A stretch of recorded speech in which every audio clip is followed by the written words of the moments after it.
Good day, and welcome to the Budding Entrepreneur Podcast. I'm your host, Randy Bridges. In each episode, I cover my experiences, both good and bad, of being a business builder, as well as my journey through the crazy world of entrepreneurship to reach my goal of earning $10 million a year. All right, we're on episode 116 of the podcast, and I want to personally welcome you to the fourth quarter of 2023. That's right. It is October, or as my friends and I all call it, Rocktober. It's the 5th, and we're going into this new month with a lot of changes, a lot of improvements on what's been going on, wrapping up a lot of things that I have planned for and really want to get done. So this is a great month, and as I mentioned, the weather starts turning around here in Indiana, and today is one of our wonderful days of heavy rain coming in. So if you hear a lot of rain and wind in the background, that's probably the reason why. So I wanted to jump into the material here and kind of give you an overview of how October is looking here. This is more of an implementation month. Last month was heavy on the reading. We're looking at the $100 million offers by Alex Hormozi. That is his second book, and it is the second one that I'm actually working to kind of wrap my head around. You know, it's a great opportunity to look at how your offers work, how you do things. And this is really creating just a grand slam kind of an offer, something that people, as Alex says, would be stupid to say no to. And when you combine it with reasonable pricing, that can be a very good thing. So I'm going through, reading through that, and I'm going to be moving parallel into Magnetic Marketing by Dan Kennedy, one of probably the best direct marketers still alive right now. He has his No BS series for people. He's got a newsletter, he's got books, and I'm going to be digging into the newsletter to see what kinds of greatness has been going on that I've been missing over the years. The third book is a repeat for me. This is Expert Secrets by Russell Brunson. This was the second book in the series on the secrets. He's just now added another one to the three that he has. They call it the linchpin. And so there were .com secrets, expert secrets, traffic secrets, and now the linchpin. And they all are supposed to really work tightly together as building a whole process, utilizing funnels to do the work. I'm moving into a new market, as I mentioned before, and the total addressable market is very broad here in Indiana. That's a great thing. So my marketing KPIs are going to have to expand along with it. The particular avatar I'm going after is, generally speaking, a private practice attorney or partnership focusing on family law. And so these KPIs that affect that change quite a bit in how I do things. I can actually shortcut a lot more of the work that I've been doing simply by focusing on how they do work. I am implementing Alex Hormozi's $100 million leads. That's part of where I am right now. I just did a series of different emails going out as teasers for content that's going to be spread against the next 5 weeks. It's simply focusing on the 5 most common problems that a law firm that's growing is going to face. I can call it a law firm and a law practice. There's different ways that people look at that. So when I use law firm in this case, I'm really talking about a private practice where the main attorney or the partners are the sole owners. They're not creating a big corporation for it. They're just themselves, right? This lead practice is the implementation phase of doing cold outreach. I've done some warm outreach before.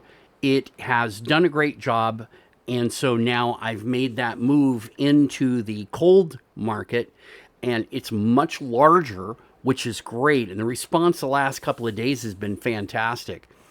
I expected maybe 1 or 2% of the people to actually engage, and what I'm seeing is that up to 8 to 10% of the people that are reading the email and in total are actually clicking through to different other material, either my website, my blog, my podcast, something of this nature.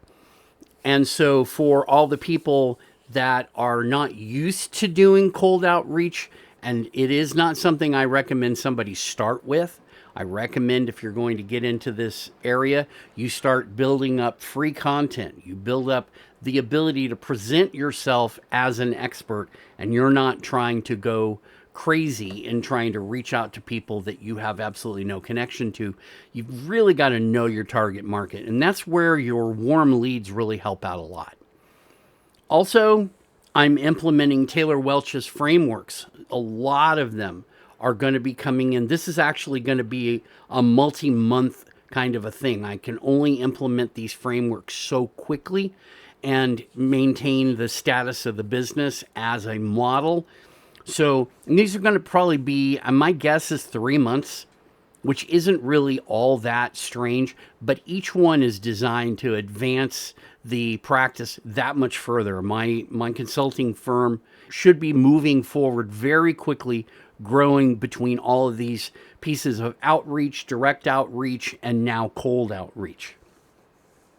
This week, looking forwards and backwards, I'm still continuing with the framework of the market research. Now, last week I was working on the checklists with the consultant that I'm working with, and she's developed 4 different checklists that come in different places. One is an introductory profile where they're telling us who they are. One is a business profile of what they're doing and what their company looks like. A consumer profile, or what I would call a target profile, and then a product or service profile wrapping up the information. So we get a chance to go through. I'm going to be doing jot forms to put all that together, putting it online, and then she can actually fill out the information with the people, or they can fill it out themselves. What I'm now working on, now that the checklist is done, is the process behind it. How do we move this through a market research process? So I'm going to have to do some investigation, going to have to do some research, put the pieces together, and come up with a process that makes sense for me and is actually doable for a service-based business. The law firms are pretty much, their market research is pretty simple. But for the service market, since I'm keeping that for the B3 accelerator by itself, the service-based business market is going to have to deal with this, and they're going to be given the opportunity to do their own market research, find someone that they already want for their market research, or I have this one consultant who's going to be reasonable. She's going to be able to charge them directly. This isn't a pass-through kind of thing where it runs through my business. It's going to go from her business to there. And she's happy with that. It just makes it so much easier. Another thing that I've been working on this past week is building my community in circle.so. Circle is great. I use it with some of the other people that I've been following and working with. And it just provides a very flexible environment to build a community around learning, around postings, around general information, and then the community itself, everybody engaging and working together that are tightly knit. And that's coming online right now. I've already implemented the part of it, but now I've got to go through and write it all, build it all, get it set. That too is probably going to be something I'm going to be working on for a while. Chances are I'm not really going to mention it too much more unless I run into some either challenges or if I run into some real breakthroughs. So other than that, it's just, that's the thing that I'm working on for last week and this week moving forward. You know, in last podcast, I talked about lead magnets. And one of the ones that I considered was an auto webinar, a video that could be used as a lead magnet.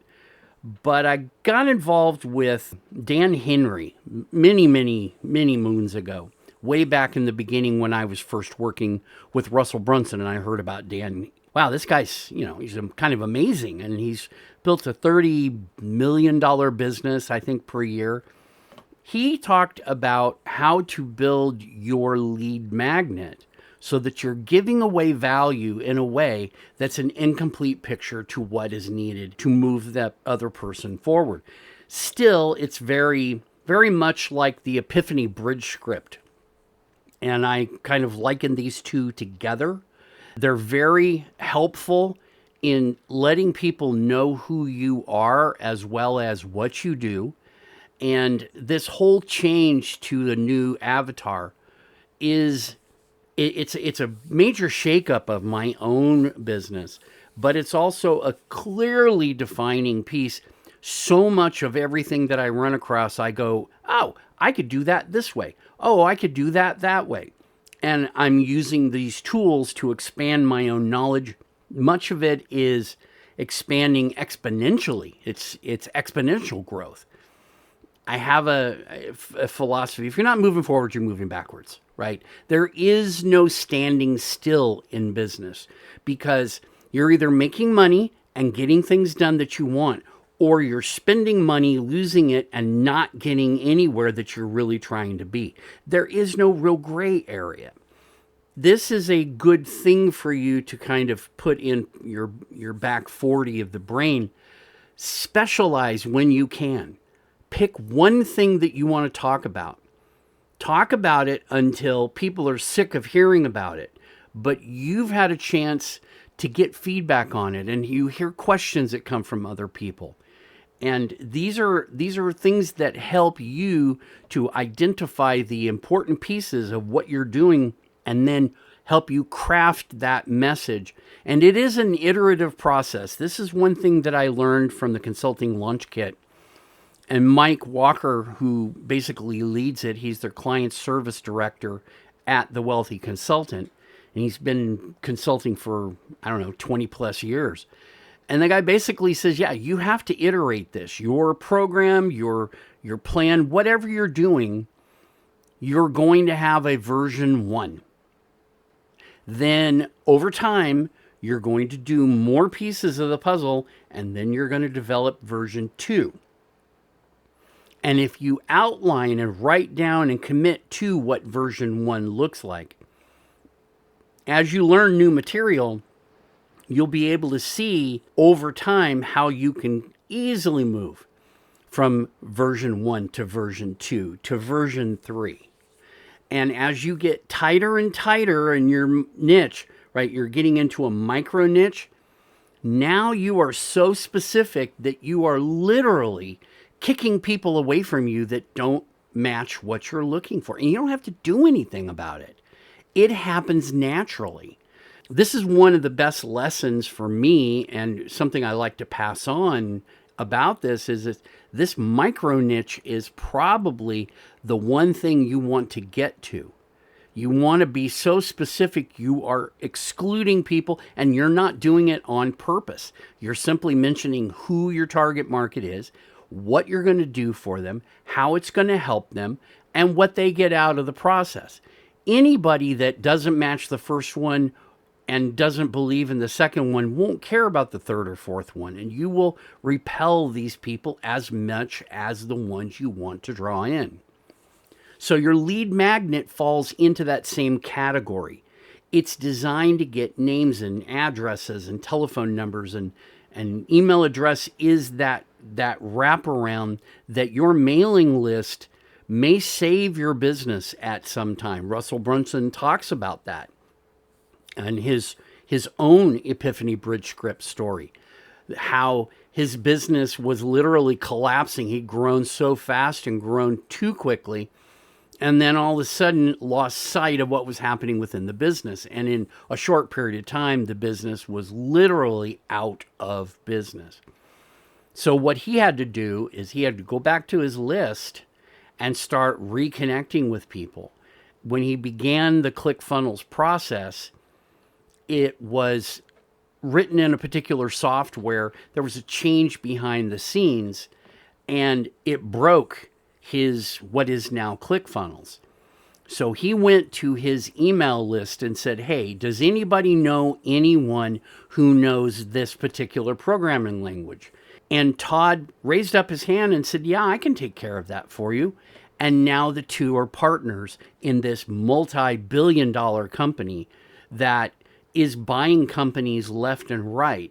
ClickFunnels has bought Dan Kennedy's material. They bought Lady Boss, which was really built for the female market. It just helps people grow. And they built this on this funnel format using their email list. So be sure to curate that list, build it as you go. Everybody can be on your list, even if it's somebody you don't know well. You never know who someone else knows. You don't know what somebody else knows themselves how to do for you. And when you raise your hand and say, hey man, I need some help, if they have the ability to do it and you've been a good soul for them, hey man, they're going to give it back to you and they're going to help you out. It's just kind of how human nature works. I can't say that it will always happen that way, but we've got to believe in our lives that what we're here to do is to take care of those around us in the world. If you're not contributing to the world, you're literally stealing from the world. So contribute. You never know where the good is going to come from the work you do. So I'm going to wrap up episode 116 with a kind of a recap. We're looking at the books this month: $100 Million Offers from Alex Hormozi, the Dan Kennedy books on magnetic marketing and the No BS newsletter, Expert Secrets by Russell Brunson. That's kind of why Russell came back to mind, I'm thinking. We're looking at implementing Hormozi and Welch, all the frameworks, all the ideas into our business, and then going through our market research checklist and process, doing a circle community that is coming online now. I'm excited about that. And then building up a lead magnet. And I may not just do one or the other. I may just do both. I'm just that kind of a person these days to get things done. For the Budding Entrepreneur Podcast, this is Randy Bridges, wishing you the best in your health, your wealth, your business, your family, everything about you. Take care. We'll see you back here next week.